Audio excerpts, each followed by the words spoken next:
कहानी की शुरुआत होती है शिवगढ़ नाम के एक छोटे लेकिन खुशहाल गांव से। इस गांव में रहते थे 3 गहरे दोस्त, ज्ञान भैया, अज्जू भैया और राई स्टार। ये तीनों बचपन से साथ थे। राई स्टार एक ईमानदार और संस्कारी लड़का था जो गांव के कोने में एक छोटी सी मोमोज की टपरी चलाता था। उसका सपना था कि एक दिन उसकी टपरी का नाम शहरों तक फैले, राई स्टार मोमोज वाला। लेकिन ज्ञान भैया और अज्जू भैया कुछ और ही सोच रहे थे। Lamborghini, Ferrari, Rolls Royce. Ajju भैया बोले, ये सब मोमोज बेचकर नहीं मिलेगा, इसके लिए कुछ बड़ा और खतरनाक करना पड़ेगा। एक रात जब सारा काम खत्म हो गया तो अज्जू भैया ज्ञान भैया के पास आए और बोले, मेरे पास एक आइडिया है जिससे हम लोग रातों रात अमीर बन सकते हैं। ज्ञान भैया बोले, फिर इंतजार किस बात का, बता। अज्जू बोले, गांव के बाहर एक पुरानी हवेली है। लोगों का कहना है वहाँ एक खजाना छुपा है, सोना, हीरे। लेकिन सुबह के वक्त वहाँ लोग रहते हैं। रात को वहाँ एक परिंदा भी नहीं फड़फड़ाता क्योंकि लोगों का मानना था कि हवेली श्रापित है और वहाँ रहता है नेपाली बॉस का भूत जो खजाने की रखवाली करता है और जो भी चुराने आता है उसे जिंदा नहीं छोड़ता। रात के अंधेरे में अज्जू और ज्ञान भैया हवेली के अंदर चले जाते हैं। काफी देर ढूंढते ढूंढते उन्हें एक कमरे से आती रोशनी दिखती है। जैसे ही वो दोनों उस कमरे में जाते हैं वहाँ पड़ा होता है ढेर सारा सोना, हीरे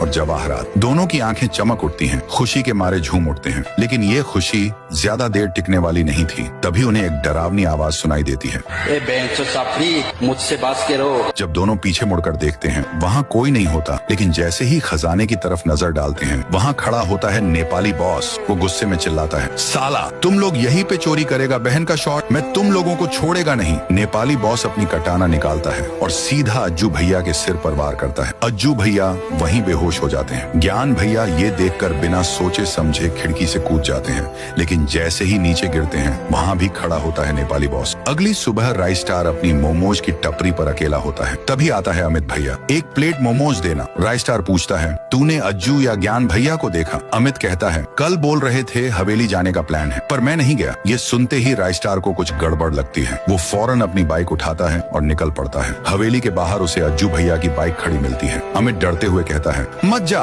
सुना है उस हवेली में नेपाली बॉस की आत्मा रहती है। राई स्टार गुस्से में जवाब देता है, वो मेरे दोस्त हैं, उनके लिए मैं कुछ भी कर सकता हूँ। हवेली में घुसते ही उसे अज्जू और ज्ञान दोनों बेहोश मिलते हैं। तभी पीछे से आती है एक भयानक आवाज, बहन का शॉट, छपरी साला, तुम लोग को समझ में नहीं आता है, मेरा यहाँ चोरी करेगा तो मैं तुम्हारा माँ भी शॉट डाल देगा। राय स्टार कहता है, लगता है तुमको मोमोज देना पड़ेगा। फिर शुरू होती है एक जबरदस्त लड़ाई। हवेली धुएं और चिल्लाहटों से भर जाती है। जब सब शांत होता है नेपाली बॉस, अरे भागो बहन शॉट, ये लोग तो मेरे गन में हेड शॉट मार देगा। और राई स्टार, अज्जू भैया और ज्ञान भैया तीनों खड़े होते हैं राजाओं की तरह।